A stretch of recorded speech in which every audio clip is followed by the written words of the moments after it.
Bismillahirrahmanirrahim. Assalamualaikum warahmatullahi wabarakatuh. Waalaikumsalam warahmatullahi wabarakatuh.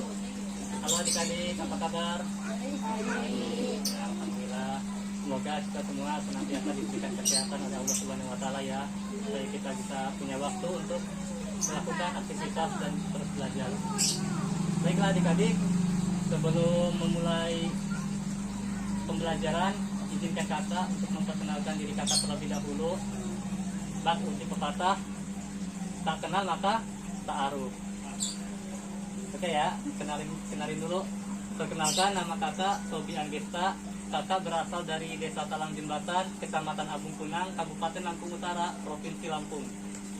Insya Allah kakak akan melanjutkan pendidikan di program studi S1 Sains Informasi Geografi Fakultas Pendidikan Ilmu Pengetahuan Sosial Universitas Pendidikan Indonesia. Nah, moto kakak adalah In ahsantum ahsantum li anfusikum. Jika kamu berbuat baik, artinya kamu berbuat baik untuk dirimu sendiri. Quran Surah Al-Isra ayat 7.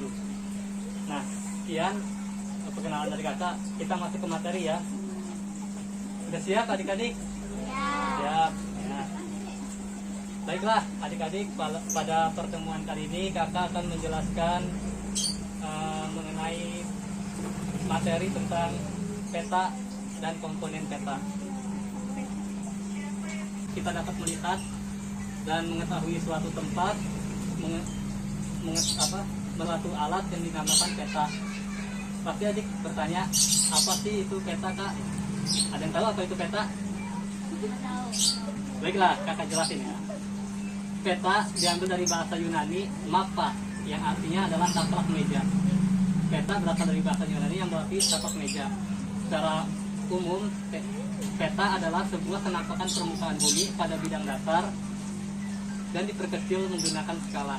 Nah, jadi bisa kita katakan bahwasanya peta adalah representasi dari sebuah bangun ruang yang bernama bumi. Adik-adik, peta dapat disajikan dengan beberapa cara. Ada peta konvensional, misalnya seperti buku atlas atau peta kertas gitu ya. Dan ada peta digital yang sudah terkomputerisasi. Pada peta terdapat beberapa informasi di dalamnya. Nah, apa aja sih informasi yang kita dapat di dalam sebuah peta? Bagaimana cara kita mengetahui suatu informasi yang terdapat di dalam peta?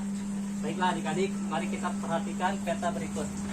Nih, ini kakak punya peta Provinsi Lampung, provinsi asal kakak ya. Nah, mari kita analisis, mari kita ulas beberapa komponen yang terdapat di dalam peta ini. Pertama dan yang paling penting adalah judul peta. Nah, kenapa sih kak judul peta itu penting? Ada yang tahu kenapa? Nggak tahu. Judul peta berfungsi untuk menjelaskan isi peta secara keseluruhan. Jadi bayangin kalau peta ini nggak ada judul, kita pasti nggak tahu ya apa isi peta ini ya. Nah, jadi yang pertama, komponen yang paling utama adalah judul peta. Sebuah peta harus memiliki judul. Yang kedua adalah skala peta. Skala, apa sih kak fungsinya skala? Apa sih tujuannya ada skala peta? Nah, fungsi skala peta adalah menjelaskan, memberikan mengenai jarak pada peta dengan jarak sesungguhnya. Contohnya di sini skalanya adalah skala 1:1.400.000. Apa artinya? Artinya dalam 1 cm di dalam peta ini menggambarkan 1.400.000 cm jarak sesungguhnya. Nah itu. Jadi itu fungsinya skala. Oh iya, skala dibagi menjadi dua, ada skala angka dan skala garis. Skala angka itu berupa angka skalanya seperti ini contohnya, jadi 1:1.000, 1:10.000 misalnya seperti itu. Dan ada skala garis, itu dia berupa garis dengan ukuran tertentu. Judul udah, skala udah. Habis itu komponen berikutnya adalah orientasi utara. Apa itu? Dia adalah sebuah anak panah yang menunjukkan arah mata angin. Ini komponen yang penting. Biasanya sebuah peta pasti memiliki orientasi utara yang menunjukkan arah mata angin. Berikutnya ada simbol peta. simbol peta. Adik-adik di sini mungkin ngelihat di peta ada garis, ada warna hijau, ada warna biru, ada segitiga. Itu apa sih maksudnya? Nah, itu namanya simbol peta. Simbol peta itu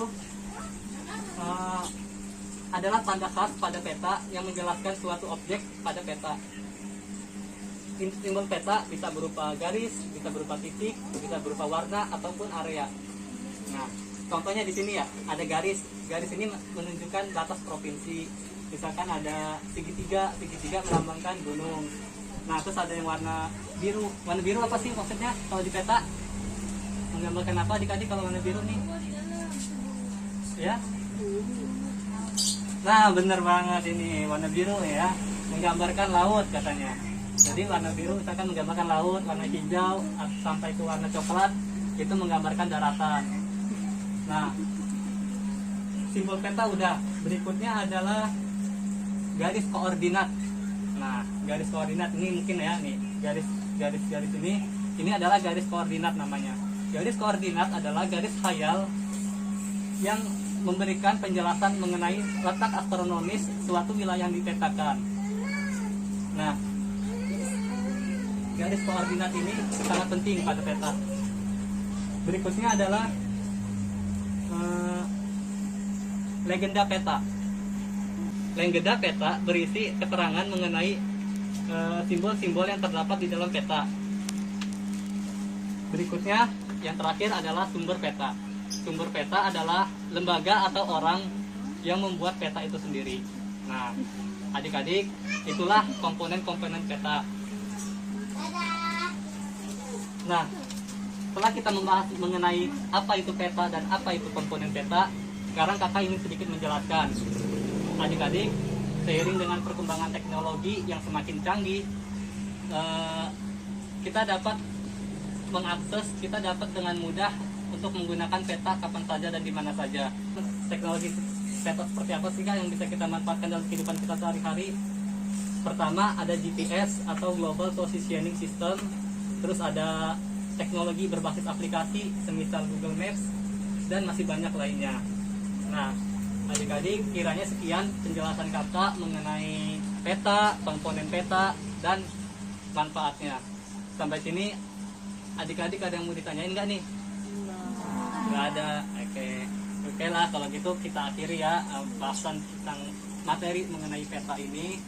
Kakak mau ngasih pesan kepada adik-adik bahwasanya tetaplah semangat dalam menuntut ilmu, terus semangat dalam belajar, dalam meraih impian adik-adik. Jadilah orang sukses yang bermanfaat bagi agama, nusa dan bangsa. Kakak punya sebuah pepatah dari seorang tokoh terkenal yang isinya seperti ini. Pendidikan adalah tiket ke masa depan. Hari esok dimiliki oleh orang-orang yang mempersiapkan dirinya sejak hari ini, kata Malcolm X. Dan yang terakhir pesan saya adalah mari sebarkan ilmu dan pengetahuan, optimalkan pengajaran demi meningkatkan kualitas pendidikan. Saya mendukung 8.000 titik pengajaran serentak. Sekian dari saya, kurang lebihnya mohon maaf. Akhirul kalam, wassalamualaikum warahmatullahi wabarakatuh. Waalaikumsalam warahmatullahi wabarakatuh.